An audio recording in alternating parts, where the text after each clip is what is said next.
My fellow Americans, I want to speak to you tonight about the troubling events of the past week. As I have said, the incursion of the U.S. Capitol struck at the very heart of our republic. It angered and appalled millions of Americans across the political spectrum. I want to be very clear. I unequivocally condemn the violence that we saw last week. Violence and vandalism have absolutely no place in our country and no place in our movement.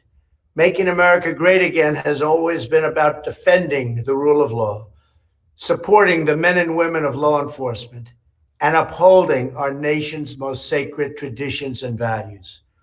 Mob violence goes against everything I believe in and everything our movement stands for. No true supporter of mine could ever endorse political violence. No true supporter of mine could ever disrespect law enforcement or our great American flag. No true supporter of mine could ever threaten or harass their fellow Americans. If you do any of these things, you are not supporting our movement. You are attacking it, and you are attacking our country. We cannot tolerate it. Tragically, over the course of the past year, made so difficult because of COVID-19, we have seen political violence spiral out of control. We have seen too many riots, too many mobs, too many acts of intimidation and destruction. It must stop.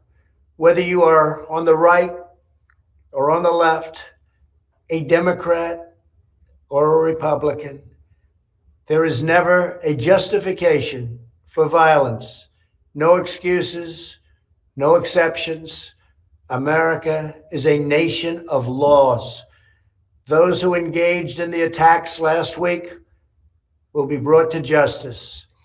Now I am asking everyone who has ever believed in our agenda to be thinking of ways to ease tensions, calm tempers, and help to promote peace in our country. There has been reporting that additional demonstrations are being planned in the coming days, both here in Washington and across the country. I have been briefed by the U.S. Secret Service on the potential threats. Every American deserves to have their voice heard in a respectful and peaceful way. That is your First Amendment right. But I cannot emphasize that there must be no violence, no law breaking, and no vandalism of any kind. Everyone must follow our laws and obey the instructions of law enforcement. I have directed federal agencies to use all necessary resources to maintain order. In Washington, D.C., we are bringing in thousands of National Guard members to secure the city and ensure that a transition can occur safely and without incident. Like all of you, I was shocked and deeply saddened by the calamity at the Capitol last week. I want to thank the hundreds of millions of incredible American citizens who have responded to this moment with calm, moderation, and grace. We will get through this challenge just like we always do. I also want to say a few words about the unprecedented assault on free speech we have seen in recent days. These are tense and difficult times. The efforts to censor, cancel, and blacklist our fellow citizens are wrong, and they are dangerous. What is needed now is for us to listen to one another, not to silence one another.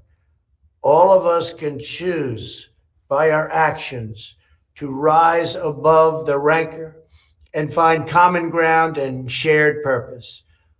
We must focus on advancing the interests of the whole nation, delivering the miracle vaccines, defeating the pandemic, rebuilding the economy, protecting our national security, and upholding the rule of law. Today, I am calling on all Americans to overcome the passions of the moment and join together as one American people. let us choose to move forward united for the good of our families, our communities, and our country. Thank you, God bless you, and God bless America.